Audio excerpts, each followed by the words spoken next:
What's going on, Cougar fans? Peter Borkowski here on the Cougar Sports Network, bringing you this edition of Coaches Weekly. Once again, joined by head coach of CUC men's volleyball, Coach Manos. Welcome back to the show. Excited to talk to you today. Always happy to be here. Well, you guys had a pair of conference games, your first two conference games this past weekend. Picked up the 5-set victory over Lakeland on Friday, and then unfortunately dropped Saturday afternoon's match at CUW. But let's start with that Lakeland match. And we've talked about it before. This team has been on the wrong side of a lot of 5-set games, a lot of 3-2 losses in those non-conference games to start the year. You guys have now turned the table, picked up that 3-2 win over the Muskies for your first conference win of the year, your first conference win as coach here at CUC. What went well in that game that you guys were able to battle it out, fight through until the end, pick up that 5-set win? Because that's something else you've talked about a lot this year, is battling throughout the whole match. Yeah, they did a great job of persevering. So that game in itself was very back and forth. It was a battle. It was really exciting. They were ultra aggressive, and for us to be able to hold strong all the way through that 5th set was great to see. Because like you said, we've been able to compete with teams. We've gone, toe-to-toe with them, but to push all the way through, I was happy to see us, kind of take that next step as far as being able to control the set or individual matches after point 20. Right.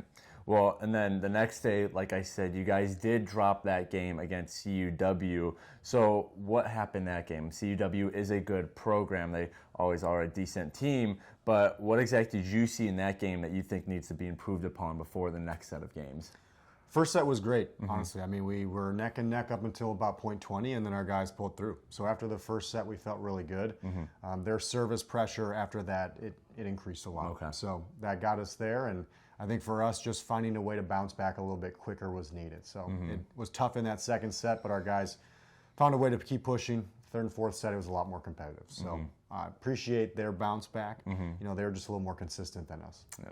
Well, one player who did have a good weekend in both games was freshman Eli Mosher. 32 assists on Friday night's win over Lakeland, and then a career-high 14 digs Saturday at CUW. And despite being a freshman, Mosher's been an integral part of this team through the early part of the season. I know a couple weeks ago we talked about how his emergence at setter has been able to move Tyler Hall back to a more attack-oriented position on the court. But can you just speak to Mosher's just importance to this team and just how much he stepped up as a freshman to be able to come in, immediately have an impact, and have a really good impact at that?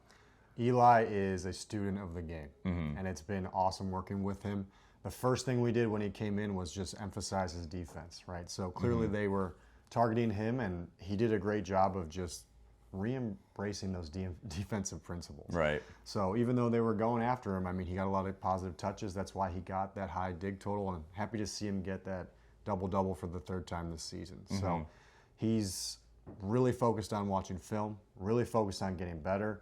The small things we watch, we talk about it, he practices it, and it's full circle. So he's going to keep moving forward, and we appreciate that from him. Right. Well, this weekend, you guys are back to non-conference play. You guys are hosting a try, welcoming Roosevelt and Wabash to CUC. What do you want to see this weekend before the team really hits the road with conference games, really hits the ground running? What kind of final tune-ups almost in these non-conference games do you want to see before you really hit those conference games? Yeah, this is a marathon for us starting now. So it's good to be back home for a lot of these matches. But we have 10 matches in 2 weeks. So starting Saturday, we need to be able to persevere quite a bit. And the message we're sending to our guys this week in the gym is that our energy has to match our execution. We've had both at times. We've had maybe one that's stronger than the other. They're fighting for it in practice, I'll tell you that. They're chippy, they're chirpy, they're going for it. But when it comes to the gameplay, especially when we're playing some morning matches or some off times, energy has to match our execution. All right. Well, again, the Cougars welcome Roosevelt and Wabash to Geisman Gymnasium this weekend for a try.